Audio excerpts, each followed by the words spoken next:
శ్రీవారి జన్మ నక్షత్రం శ్రవణం.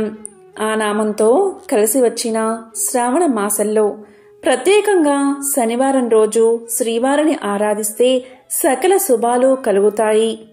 శనివారము అంటే శని దోషాల నివృత్తి కోసం శ్రీ వెంకటేశ్వరుని ఆరాధన చెయ్యాలి. శనివారం రోజు ప్రత్యేకంగా స్వామిని ఆరాధిస్తే దోషాలు నివృత్తి అవుతాయి. మరి ఎంతో విశేషమైన ఈ శ్రావణ శనివారం రోజు వెంకటేశ్వర స్వామివారి పటం వెనుక ఇప్పుడు మనం చెప్పుకున్న విధంగా మూటలు కట్టి పెడితే చాలు, మీరు కోరుకునే ధర్మబద్ధమైన కోరికలు తప్పకుండా నెరవేరతాయి. మరి ఈ శ్రావణ శనివారం రోజు స్వామి వెనకాల మూటను ఎలా పెట్టాలో ఇప్పుడు ఈ వీడియోలో తెలుసుకుందాం. శ్రావణ మాసంలో శ్రావణ మంగళవారం, శుక్రవారాలు, అదేవిధంగా శనివారాలు ఎంతో విశేషమైనవి. పూర్వం మన పెద్దలు శ్రావణ శనివారం వ్రతాలు ఆచరించేవారు. ఈ నెలలో వచ్చే అన్ని శనివారాలు కుదరకపోయినా మొదటి శనివారమైనా సరే శ్రీ వెంకటేశ్వరుణ్ణి భక్తి శ్రద్ధలతో పూజిస్తే సకల శుభాలు కలుగుతాయి, కలిదోషం నివృత్తి అవుతుంది. పూర్వకాలంలో మగధ సామ్రాజ్యంలో విష్ణు చిత్తుడు అనే శ్రీవారి ప్రియభక్తుడు ఉండేవాడు. అతనికి 9 స్త్రీ సంతానం కలిగింది. ఎంతో పాండిత్యం కలిగిన మిక్కిలి పేదరికంతో బాధపడుతూ ఉండేవాడు విష్ణు చిత్తుడు. విష్ణు చిత్తుని భార్య తారామతి ఎల్లప్పుడూ ఆ శ్రీమన్నారాయణుడి పాద పద్మాలయందే మనసు లగ్నం చేసి ప్రార్థిస్తూ ఉండేది. అప్పుడప్పుడు వివాహాది శుభకార్యాల పౌరోహిత్య కార్యక్రమాలలో దక్షిణగా వచ్చే కొద్దిపాటి సొమ్ముతో అష్టకష్టాలు పడుతూ సంసారం సాగిస్తున్నారు ఆ దంపతులు. కుమార్తెలకు యుక్త వయసు వచ్చింది. తారామతి ఎప్పుడు వీరి వివాహం ఏ విధంగా జరిపించాలా అని చింతిస్తూ ఆ శ్రీనివాసుణ్ణి ప్రార్థిస్తూ కాలం వెళ్లబుచ్చేది. ఓ శ్రీనివాస భక్తులారా, ఆశ్రిత జనరక్షకుడైన శ్రీ వెంకటేశ్వర స్వామి వారికి తన భక్తులు అంటే అపార ప్రేమ అని మనందరికీ తెలిసిందే కదా. ఆనాడు మాఘ పౌర్ణమి. ఉదయాన్నే ఒక వృద్ధ బ్రాహ్మణుడు విష్ణు చిత్తుని ఇంటి తలుపు తట్టాడు. అయ్యా, నేను వంగదేశపు వాసిని. ఒక యజ్ఞం నిమిత్తం వెళుతూ దారి మధ్యలో ఈ దేశం వచ్చాను. దయచేసి ఈ ఒక్కరోజు మీ ఇంట్లో ఉండనిస్తే తిరిగి రేపు ఉదయాన్నే వెళ్లిపోతాను అని విష్ణు చిత్తుణ్ణి అర్థించాడు. అందుకు విష్ణు చిత్తులు, స్వామి, అంతకు మించిన అదృష్టం మాకేమున్నది? అతిథి సాక్షాత్తు శ్రీమన్నారాయణుడితో సమానమని మన పురాణాలు ఘోషిస్తున్నాయి కదా. తమరు ఎటువంటి సంకోచం లేకుండా మా ఇంటిలో తప్పకుండా ఉండవలసింది అని ఆ వృద్ధ బ్రాహ్మణుణ్ణి లోపలికి తీసుకువచ్చి సపర్యలు చేశాడు విష్ణు చిత్తుడు. ఆ రోజు మధ్యాహ్నం భోజనం తర్వాత ఆ వృద్ధ బ్రాహ్మణుడు తారామతితో ఇలా అన్నాడు. ఏమమ్మా, దిగాలుగా ఉన్నావు? ఏమిటి నీ బాధ? ఏమీ సంకోచించకుండా చెప్పు అన్నాడు.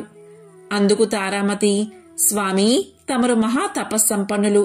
తేజస్సులో సాక్షాత్తు ఆ వైకుంఠవాసుని మాదిరిగా ఉన్నారు. మీ వద్ద దాచడానికి ఏముంది? నా మనోవ్యధ అంతా నా బిడ్డల వివాహం గురించి మాత్రమే అని విన్నవించింది తారామతి.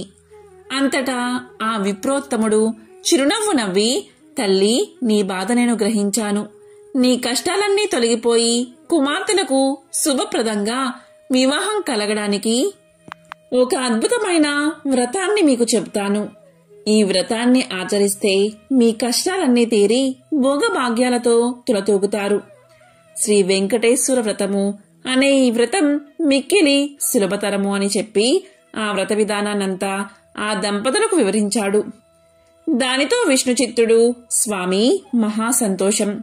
ఇంతకు మించి మహాభాగ్యం ఏముంటుంది? ఎన్నో రోజులు ఎందుకు, శుభస్య శీఘ్రం అన్నారు కదా మన పెద్దలు. ఈరోజు మాఘ పౌర్ణమి, ఎంతో శుభదినం. ఈరోజే తమరు చెప్పిన శ్రీ వెంకటేశ్వర వ్రతాన్ని ఆచరిస్తాము అని విష్ణు చిత్తులు, తారామతి దంపతులు తమ కుమార్తెలందరితో కలిసి ఆ రోజు సాయంకాలమనే బంధుమిత్రులను ఆహ్వానించి శ్రీ వెంకటేశ్వర వ్రతాన్ని అత్యంత భక్తి శ్రద్ధలతో యథాశక్తి ఆచరించారు. వచ్చిన భక్తులందరూ వ్రతం పూర్తయిన తర్వాత తీర్థ ప్రసాదాలు స్వీకరించి తమ తమ గృహాలకు వెళ్లిపోయారు. అప్పుడు విష్ణు చిత్తుల వారు భార్యా సమేతంగా ఆ బ్రాహ్మణోత్తముని పాద నమస్కారం చేసి తమ దంపతులను ఆశీర్వదించవలసిందిగా వేడుకున్నారు. అప్పుడా బ్రాహ్మణోత్తముడు వ్రత తీర్థ ప్రసాదాలు తాను స్వీకరించి మనోభీష్ట ఫలసిద్ధిరస్తు, శ్రీలక్ష్మి శ్రీనివాస కటాక్ష సిద్ధిరస్తు అని ఆశీర్వదించాడు. ఇంతలో చీకటి పడి నిద్రా సమయమైంది. అంతలో విష్ణుచిత్తుడు ఆ బ్రాహ్మణుడికి ఒక చిరిగిన దుప్పటిని ఇచ్చి కన్నీళ్ల పర్యంతంగా, స్వామి, కడుపేదనైనా నా వద్ద ఇంతకు మించి మంచి దుప్పటి లేదు. ఈ రాత్రికి నన్ను క్షమించి దీనియందే పడుకోండి అని వేడుకున్నాడు. అందుకు ఆ బ్రాహ్మణుడు చిరునవ్వు నవ్వి విష్ణు చిత్తునితో నీవు ఏమీ చింతించవద్దు అని చెప్పి తన బయట వసారాలో పడుకుంటాను అని చెప్పాడు. కొద్దిసేపటికి అందరూ నిద్రపోయారు. రాత్రి 4వ జామున ఉరుములు మెరుపులతో పెద్ద వర్షం మొదలయింది. ఎటు చూసినా కటిక చీకటి.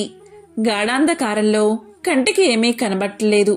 విష్ణుచిత్తునికి బయట పడుకున్న ఆ ముసలి బ్రాహ్మణుడు ఎలా ఉన్నాడో అని బెంగగా ఉంది. కాని ఈ గాఢాంధకారంలో ఏమీ కనిపించక ఎప్పుడెప్పుడు తెల్లవారుతుందా అని ఆ రాత్రి ఎలాగో గడిపారు ఆ కుటుంబమంతా. ఇంతలో తెల్లవారింది. వాన తేలిక పడింది. బయట బ్రాహ్మణుడు ఏమైనాడో, ఎంత బాధపడ్డాడో అనుకుంటూ బయటకు వచ్చిన ఆ దంపతులకు అద్భుత దృశ్యం కనిపించింది. అక్కడ విప్రోత్తముడు లేడు. చిరిగిన దుప్పటి స్థానంలో పట్టు పీతాంబరముంది. ఆ పీతాంబరంపై శ్రీ వెంకటేశ్వర స్వామివారి విగ్రహం చిరునవ్వుతో కనిపించింది. జరిగినదంతా ఆ దంపతులకు అర్థమైంది. వారి ఆనందానికి అవధులు లేవు. వచ్చింది సాక్షాత్తు ఆ శ్రీమన్నారాయణుడే. ఆహా, ఏమి మన భాగ్యము! ఎన్నో జన్మల పుణ్య ఫలము. కాని ఆ స్వామివారిని గ్రహించలేకపోయామే. చివరికి చిరిగిన దుప్పటి ఇచ్చామే అని తలుస్తూ శ్రీ స్వామివారి విగ్రహాన్ని కళ్ళకద్దుకుని ఇంట్లోకి వచ్చారు. ఇల్లంతా స్వర్ణమయంగా కనిపించింది. అంతటా ధనరాశులే. ఆహా, శ్రీ వెంకటేశ్వర స్వామివారి వ్రతం వల్లే కదా ఇదంతా జరిగింది అని ఆ స్వామిని అనేక విధాలా స్తుతించారు ఆ దంపతులు. పూజా గదిలో గోడకు కొద్దిగా పసుపు రాసి దానిమీద కుంకుమతో శ్రీ వెంకటేశ్వర స్వామి నామాన్ని దిద్దండి. తరువాత ఆవు పాలు, బెల్లం, బియ్యం పిండితో చలిమిడి కలిపి దానితో ప్రమిద చేసి ఆవు నెయ్యి పోసి దీపాన్ని వెలిగించండి. స్వామికి ముఖ్యంగా తులసిని సమర్పించండి. జ్యోతి స్వరూపుడైన వెంకటేశ్వరుణ్ణి గంధం, పుష్పం, ధూపం, నైవేద్యం సమర్పించి అష్టోత్తర శతనామావళితో అర్చించండి. శ్రావణ మాసంలో వచ్చే శనివారం రోజు ఇలా పిండి దీపాన్ని వెలిగించడం వల్ల అప్పుల బాధలు తీరిపోతాయి. ఉదయం 5 గంటలకు లేదా మీకు వీలు కాకపోతే సాయంత్రం 6 గంటల ప్రాంతంలో పిండి దీపాన్ని వెలిగించండి. ఇలా వెలిగిస్తే చాలు, సర్వశుభాలు చేకూరతాయి. శ్రావణ మాసంలో ముఖ్యంగా శనివారం రోజు వెంకటేశ్వరుడికి పిండి దీపారాధన చేస్తే అష్టైశ్వర్యాలు చేకూరతాయి. పిండి దీపం వెలిగించడం వల్ల శనిదోషాలు తొలగిపోతాయి. పిండి దీపంలో నేతితో దీపం వెలిగించడం వల్ల అప్పుల బాధలు తొలగిపోతాయి. కనీసం సంవత్సరంలో ఒక్కసారైనా పిండి దీపంతో దీపారాధన చేసి పూజలు చేస్తే వంశాభివృద్ధి జరుగుతుంది. వివాహ అడ్డంకులు తొలగిపోతాయి. ఉద్యోగ అవకాశాలు, వ్యాపారాభివృద్ధి చేకూరుతుంది. జీవితాన్ని మెరుగుపరుచుకునే ప్రయత్నాలు సఫలం అవుతాయి. శత్రు భయం ఉండదు. ఇలా పిండి దీపారాధన చేయడం వల్ల అనుకున్న కార్యక్రమాలు నెరవేరి అష్టైశ్వర్యాలు కలుగుతాయి. ఇది ఎలా చేయాలి అంటే, శనివారం ఉదయం నిద్రలేచి స్నానమాచరించి పూజా గదిని శుభ్రం చేసి మన ఇష్ట దైవమైన శ్రీ వెంకటేశ్వర స్వామి ఫోటోను తీసుకోండి. అయితే వెంకటేశ్వర స్వామికి ఎడమవైపున లక్ష్మీదేవి అమ్మవారు ఉండాలి. స్వామికి తులసిమాల అంటే ఎంతో ఇష్టమైనది. శివుడు అభిషేక ప్రియుడు, విష్ణువు అలంకార ప్రియుడు. ఎంత అందంగా అలంకరిస్తే అంత సంతోషిస్తాడు ఆ వెంకటేశ్వరుడు. స్వామిని పూజించేటప్పుడు తప్పనిసరిగా తులసిని సమర్పించండి. తరువాత పిండి ప్రమిదను తయారు చేసి ఆవు నెయ్యి పోసి దీపాన్ని వెలిగించండి. పూజ చేసుకుంటున్న సమయంలో శ్రీ వెంకటేశ్వర నామ స్తోత్రాలు పఠించండి. ఇది చదవడం కుదరని వారు ఓం నమో నారాయణాయ, ఓం నమో నారాయణాయ అనే మంత్రాన్ని కానీ, ఓం నమో వెంకటేశాయ, ఓం నమో వెంకటేశాయ అనే మంత్రాన్ని కానీ పఠించండి. ఈ విధంగా 7 శనివారాల పాటు 7 బియ్యపిండి ప్రమిదల్లో దీపారాధన చెయ్యండి. ఇలా చేస్తే సకల సంతోషాలు కలుగుతాయి. ఇలా ప్రతి శనివారం చెయ్యలేని వారు సంవత్సరంలో ఒక్క రోజైనా, అది కూడా శ్రావణ శనివారం రోజు ఇలా పిండి దీపారాధన చెయ్యండి. ఇక శ్రావణ శనివారం రోజు ఏం చెయ్యాలి అంటే శ్రీదేవి భూదేవి సమేత వెంకటేశ్వరుణ్ణి పూజించాలి. పూజ అంటే పెద్దగా ఏమీ చేయనవసరం లేదు. మీకు తోచిన విధంగా పూజ చేసుకుంటే సరిపోతుంది. ఈరోజు పూజలో తప్పనిసరిగా తులసిని స్వామికి సమర్పించండి. తులసి అంటే సాక్షాత్తు లక్ష్మీ స్వరూపం. అదేవిధంగా పిండి దీపారాధన చేసుకోండి. ఇక ఈరోజు ఒక పసుపు రంగు వస్త్రాన్ని తీసుకోండి. ఆ వస్త్రంలో గుప్పెడు బియ్యం పొయ్యండి. అలాగే 2 ఎండు ఖర్జూరాలను ఆ బియ్యంలో పెట్టండి.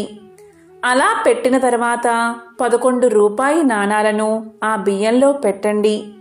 ఈ విధంగా వేశాక దీనిని మూటగా కట్టండి.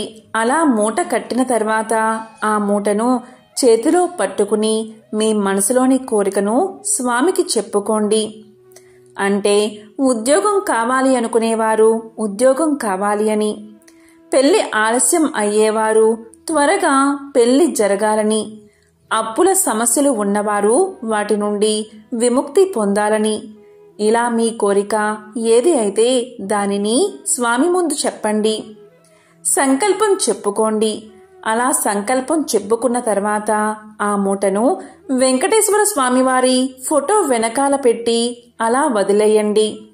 శ్రావణ మాసంలో వచ్చే అన్ని శనివారాలలో వెంకటేశ్వర స్వామివారి దగ్గర దీపారాధన చేసి మూటకు ధూపం చూపించి స్వామివారికి మీ కోరికను గుర్తు చేస్తూ ఉండండి. ఇలా చేశారంటే శ్రావణమాసం పూర్తయ్యేలోపు మీ కోరిక ఖచ్చితంగా నెరవేరుతుంది. మనస్ఫూర్తిగా భక్తి శ్రద్ధలతో ఇలా చేశారంటే నెల రోజుల్లో కోరిక తీరుతుంది. మీ కోరిక ఎప్పుడైతే తీరిందో అప్పుడు ఈ మూటను ఫోటో వెనకాల నుండి తీసి దగ్గరలో ఉన్న స్వామివారి గుడికి వెళ్ళి అక్కడ హుండీలో వేయండి. లేకపోతే గుడిలో వదిలిపెట్టండి. ఇది చాలా అద్భుతమైన పరిహారం. ఇలా చేశారంటే మీరే అద్భుత ఫలితాలను చూస్తారు. కాబట్టి శనివారం రోజు ఈ పరిహారాన్ని తప్పనిసరిగా పాటించి ఆ స్వామి యొక్క అనుగ్రహాన్ని పొందండి. ఓం నమో వెంకటేశాయ.